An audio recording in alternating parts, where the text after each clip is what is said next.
ఓం గంగణపతే నమ ఐం సరస్వత్యే నమ శ్రీమాత్రే నమ క్రీం క్రీం మహాకాళికాయ నమ యా దేవి సర్వభూతేషు మాతృరూపేణ సంస్థిత నమస్తస్యై నమస్తస్యై నమస్తస్యై నమో నమ దుం దుర్గాదేవి నమ క్లీం కృష్ణాయ గోవిందాయ గోపీచనవల్లభాయ శ్రీకృష్ణ పరబ్రహ్మణే పరంజ్యోతిషే నమో నమ శ్రీరామ జయ రామ జయ జయ రామ రామాయ నమః. ఓం నమ శివాయ శివాయ గురువే నమ రామ్ దత్తాత్రేయాయ నమ.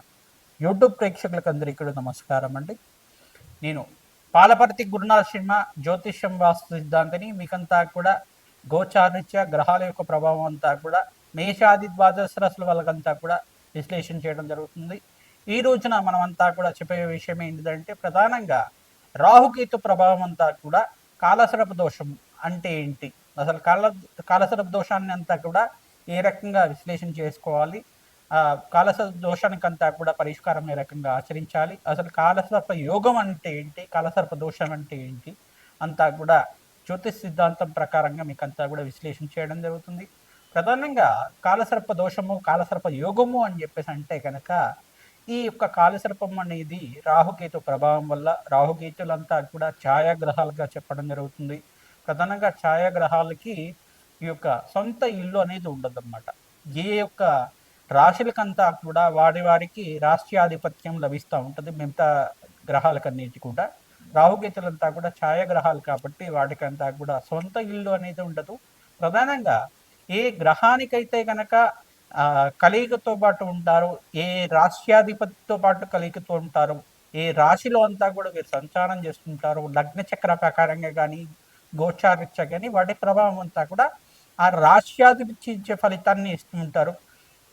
ఛాయ రాహు కేతు గ్రహాలంతా కూడా చూసుకుంటే రాహు గణాలని చెప్పేసి అంటారు. ప్రధానంగా గ్రహాలకి వీళ్ళంతా కూడా ప్రభావం ఏ రకంగా చూపిస్తూ ఉంటారు, అపసవ్య దిశలో సంచారం జరుగుతూ ఉంటుంది వీళ్ళదంతా కూడా. ప్రధానంగా రాహుకేతులంతా కూడా ఛాయాగ్రహాలుగా వీళ్ళ ప్రభావం అంతా కూడా మానవాళి జీవిత విధానంలో అంతా కూడా లగ్న చక్ర ప్రకారంగా వాళ్ళున్న స్థానాన్ని బట్టి అంత ఫలితాలు ఇవ్వడం జరుగుతుంది. ప్రధానంగా వంశాభివృద్ధికి కారణం అంటారు.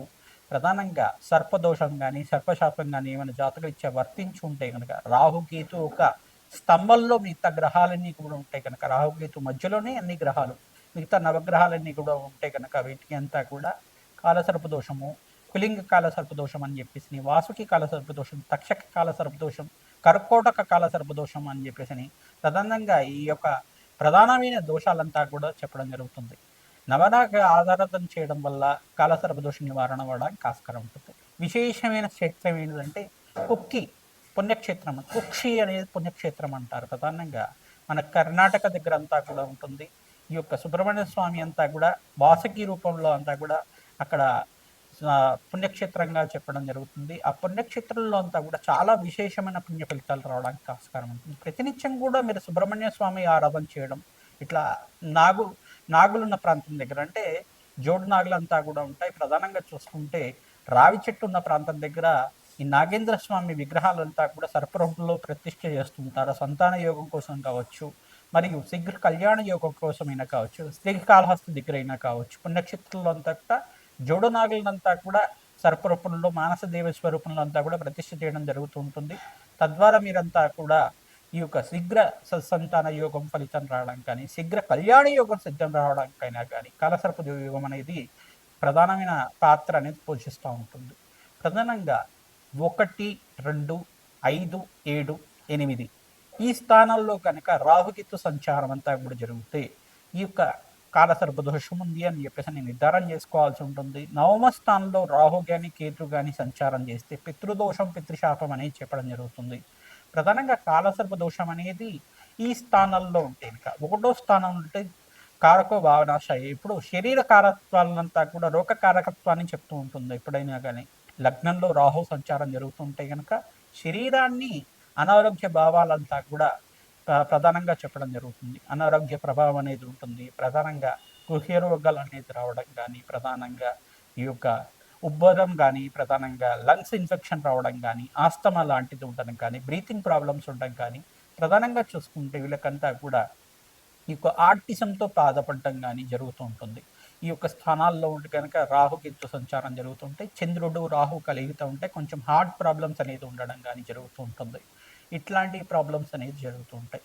ప్రధానంగా రాహుకేతులంతా కూడా గోచారీత్యా వీళ్ళ ప్రభావం చాలా ఎక్కువగా ఉంటుంది. ఎక్కువ సంవత్సరాలంతా కూడా వీళ్ళ ఆహ్, దశ అంతా కూడా నడుస్తుంది కాబట్టి, తద్వారా మానవాళికి మేషాది ద్వాదశ వాళ్ళకంతా కూడా ప్రభావం ఎక్కువగా ఉంటుందన్నమాట. విదేశీయాన యోగం సిద్ధించాలన్నా, ప్రధానంగా స్థిర ఐశ్వర్యం రావాలన్నా, ఆకస్మికగా ధనయోగం, ధన ప్రాప్తిలవ్వాలన్నా రాహుకేతు ప్రభావం అంతా కూడా ముఖ్య పాత్ర పోషిస్తా ఉంటుందన్నమాట.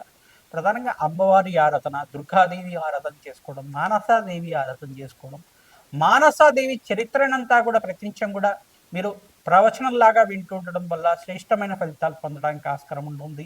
స్కందోత్పత్తి అనే చరిత్ర ఉంటుంది. ప్రధానంగా సుబ్రహ్మణ్య స్వామి వారి చరిత్ర అంతా కూడా వినడం వల్ల మీరంతా కూడా శీఘ్ర సంతాన యోగ ప్రాప్తి కలగడానికి ఆస్కారం ఉంటుంది. ప్రధానంగా ఈ రాహుకేతు ప్రభావం వల్లే స్త్రీలలో కొంతమందికి వైదవ్య దోషం అనేది వస్తూ ఉంటుందన్నమాట. కొంతమందికి అయితే కనుక అనారోగ్య ఇబ్బందులు ఇంతమంది చెప్పుకున్నాం కదా, పంచమ స్థానంలో రాహు కానీ కేతు కానీ సంచారం చేస్తే ప్రధానంగా వీళ్ళకి కొంచెం అంతా కూడా ఈ యొక్క గర్భ గర్భదోషాలన్నీ రావడం జరుగుతుంది. ప్రధానంగా దీన్ని పీసీఓఎస్ ప్రాబ్లం కానీ పీసీఓడి ప్రాబ్లం అని చెప్పేసి అంటూ ఉంటారు. దీని దోషాలంతా కూడా రాహుకేతు ప్రభావం వల్ల పంచమాధిపతి బలహీనంగా ఉండి పంచమ స్థానంలో రాహుతో పాటు కానీ కేతుతో పాటు కానీ కుజుడు కానీ చంద్రుడు కానీ శుక్రుడు కానీ కలుగుతూ ఉంటాయి. పంచమ స్థానం సంతాన స్థానం అని చెప్పేసి అంటారు. ద్వితీయ స్థానం కుటుంబ స్థానం అంటారు. ఈ స్థానంలో కనుక ఉంటే గనక కొంచెం గర్భదోషం అనేది రావడానికి ఆస్కారం ఉంటుంది. తద్దోష నివారణార్థం నాగేంద్ర స్వామి ప్రతిష్ఠ చేసుకోవడం, మానసదేవి ఆరాధన చేసుకోవడం, ప్రధానంగా దానిమ్మ పళ్ళని మంగళవారం రోజున బ్రాహ్మణత్వంకి దానం చేయడం, ప్రధానంగా మినువులు దానం చేసుకోవడం, వెండి సర్పాన్నంతా కూడా 27 రోజుల దాకా సుబ్రహ్మణ్య స్వామి మూలమంత్రాలతోటి అంతా కూడా పంచామృతాలతో ఇంట్లో అభిషేకం చేసి వెండి సర్పాలతో ఉండ ఈ యొక్క 3 పడగలతో ఉన్న సర్పాన్నంతా కూడా చేయించుకొని ఆ వెండి సర్పాన్నంతా కూడా బ్రాహ్మణత్వం దానం చేయడం, మినువులు దానం చేసుకోవడం, కందిపప్పు దానం చేయడం వల్ల శీఘ్ర సంతాన యోగం ప్రాప్తి కలుగుతుంది. సంతాన యోగం ప్రాప్తి కలగడానికి ఆస్కారం ఉంటుంది. సుబ్రహ్మణ్య స్వామి మూలమంత్ర జపాలంతా కూడా ఆచరించాలి. తద్వారా శీఘ్ర సంతాన యోగం ప్రాప్తి కలగడానికి ఆస్కారం ఉంటుంది. వివాహాది శుభకార్యాలు జరగాలన్నా కానీ ప్రధానంగా సప్తమ స్థానంలో రాహుకేతు సంచారం జరుగుతాయి. ప్రధానంగా ఆలస్య వివాహాలు జరగడం కానీ, వివాహంలో ఆటంకం జరగడం కానీ సంచారం జరుగుతూ ఉంటుంది. లగ్నాధిపతి ఏ స్థానాల్లో ఉన్నారో అది కూడా చూసుకోవాల్సి ఉంటుంది. ప్రధానంగా శుభగ్రహాల యొక్క వీక్షణ అంతా కూడా చూసుకోవాల్సి ఉంటుంది. శుభగ్రహాల యొక్క వీక్షణ లేకుండా ఉంటే కనుక రాహుకేతు ప్రభావం అంతా కూడా ప్రబలంగా ఉంటుంది. తద్వారా ప్రతి విషయంలో కానీ ఆటంకాలు జరుగుతుండడం, వాయిదా పడుతుండడం కానీ, అనుకున్న పనులంతా కూడా సమయానికి జరగకపోవడం కానీ జరుగుతూ ఉంటాయి. తద్వారా ప్రతినిత్యం కూడా అమ్మవారి ఆరాధన చేసుకోవడం వల్ల సర్పసూక్త పారాయణం చేయించడం, మానసదేవి మూలమంత్రాన్నంతా కూడా జపాలు ఈ యొక్క తర్పణాలంతా కూడా ఆచరించడం గల ప్రధానంగా సర్పమండలం అంతా కూడా వేసి దానికంతా కూడా నవరాగ బలి అంతా కూడా ఆచరించడం వల్ల మీకంతా కూడా శీఘ్ర సంతాన యోగ ప్రాప్తి, శీఘ్ర వివాహ యోగ ప్రాప్తి, వివాహమాది శుభకార్యాలు కలగానున్న సర్పదోషము సర్పశాపం ఉందనేది మీ జాతకరీత్యా ఏ స్థానంలో ఉంది, ఏ యొక్క దశల్లో ఉంది సర్పశాపం అంతా కూడా విశ్లేషణ చేయడం జరుగుతుంది. తద్వారా మీకంతా కూడా ఈ యొక్క సర్పదోష నివారణార్థం, రాహుకేతు దోష నివారణార్థం అంతా కూడా ఈ స్థానాల్లో ఉంటే కనుక కాలసర్ప దోషాలు, ఈ యొక్క ప్రధానమైన దోషాలు అని చెప్పడం, పద్మకాల సర్పదోషము, కులింగ కాలసర్ప దోషం, అనంత తైష కాలసర్ప దోషాలు అని చెప్పేసి ప్రధానమైన దోషాలంతా కూడా ఉంటాయి. ఆ దోష నివారణార్థం అంతా కూడా విశ్లేషణ చేయించుకొని, జ్యోతిష్ సిద్ధాంతాలతో విశ్లేషణ చేయించుకొని, జాతకరీత్యున్న పరిహారం అంతా కూడా ఆచరించడం వల్ల శీఘ్రమైన సత్సంతాన యోగం కలగడానికి కానీ, ఎవరైతే వివాహాది శుభకార్యాల కోసం ప్రయత్నం చేసుకుంటున్నారో వాళ్ళకంతా కూడా శీఘ్రంగా అతి శీఘ్రంగా కళ్యాణి యోగ ప్రాప్తి కలగడానికి కానీ ఆస్కారం ఉంటుంది. సుబ్రహ్మణ్య స్వామి కళ్యాణం ఆచరించడం వల్ల శ్రేష్టమైన ఫలితాలు పొందుతారు. మానసదేవి ఆరాధన చేయడం వల్ల శ్రేష్టమైన ఫలితాలు పొందడానికి ఆస్కారం ఉంటుంది. లక్ష్మీ నరసింహస్వామి ఆరాధన చేసుకోవడం వల్ల శ్రేష్టమైన ఫలితాలు పొందడానికి ఆస్కారం ఉంటుంది. తద్వారా మీకంతా కూడా తద్దోష నివారణార్థం అంతా కూడా తీరి మనోవాంఛలంతా కూడా ధర్మబద్ధమైన కోరికలంతా కూడా తీరడానికి ఆస్కారం ఉంటుంది. రాహుకేతు ఆరాధన చేసుకోవడం వల్ల అఖండమైన ఐశ్వర్య ప్రాప్తి కలుగుతుంది. కోటీశ్వరి యోగం సిద్ధించడానికి ఆస్కారం ఉంటుంది. ధన ధాన్యాది సమృద్ధి కలగాలన్నా, మీకు స్థిరత్వమైన ఐశ్వర్యం సిద్ధించాలన్నా, స్థిరాస్తి కలగాలన్నా రాహుకేతు ప్రభావం అంతా కూడా మానవాళి మీద చాలా బాగా ఉంటుంది. కావున ఈ ప్రభావం అంతా కూడా దోష నివారణార్థం జన్మజాతకం ప్రధానంగా ఉంటుంది. కావున జాతకరీత్యా ఉన్న దోషాలకంతా కూడా పరిష్కారం ఆచరించండి. శ్రీమాత్రే నమః.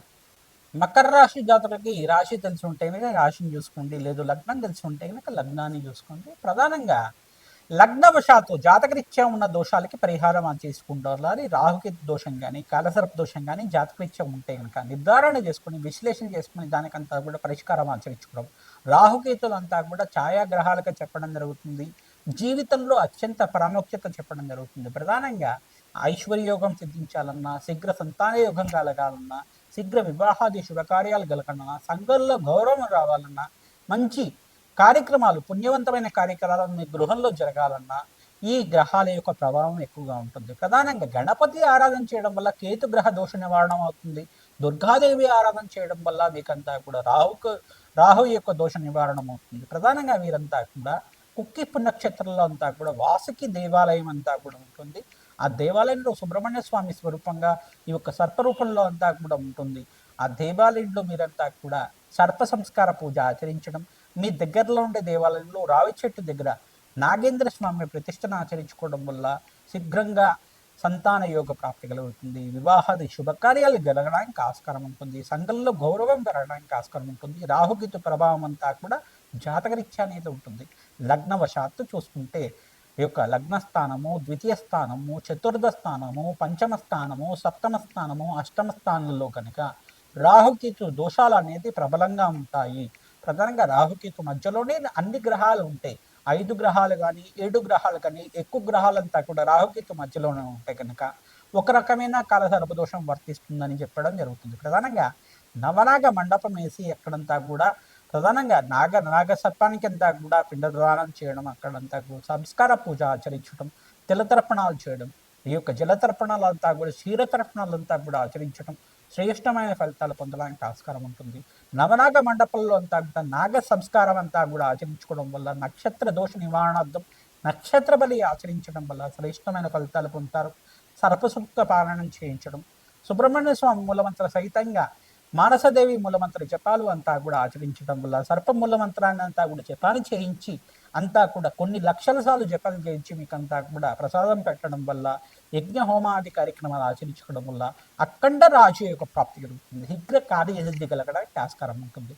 వివాహాది శుభకార్యాలు జరగాలన్నా, శీఘ్ర సంతాన యోగం కలగాలన్నా, దీర్ఘ సుమంగళి యోగం కలగాలన్నా రాహుకేతు ప్రభావం అంతా కూడా కారకత్వం అవుతూ ఉంటాయి. జాతకరీత్యాను దోషాలకి పరిహారం ఆచరిస్తూ ఉండండి. తద్వారా శ్రేష్టమైన ఫలితాలు పొందుతారు. ఓం శరవణ భవాయి మహా.